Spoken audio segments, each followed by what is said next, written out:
Hi Tigers, I'm Bokaplay. Және біздің ВКонтактедегі группадағы опростың нәтижесіне байланысты ғашық болу деген тақырыпқа видеоны көргісі келетін адамдардың саны көп екен. Ендеше, go! That I'm at an all-time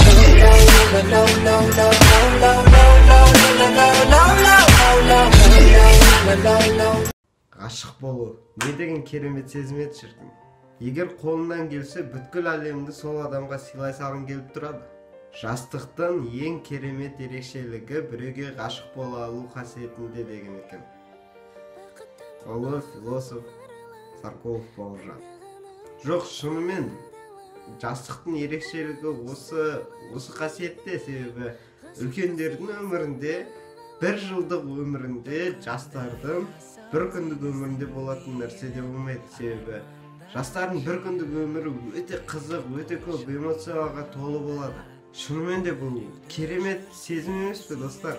Сен ғашық болсаң, сен ғашық болған адамың үшін кез келген адамның мұрнын сындыруға барасың. Егер сен шынымен ғашық болсаң, сен ғашық болған адамың үшін төбелескен кезде сенің бойында қорқыныштың көлеңкесі де қалмайды, себебі сен ол адамды сүйесің және сен басқа вариантың болмайды. Бүткіл дүние жүзі саған қарсы болса да сен ешқашанда берілмейсің, себебі сен беріле алмайсың. Достар, егер де сіздерге бір адам ұнаса, ендеше сол адамға барып өзіңіздің сезімдеріңіз туралы айтып беріңіз.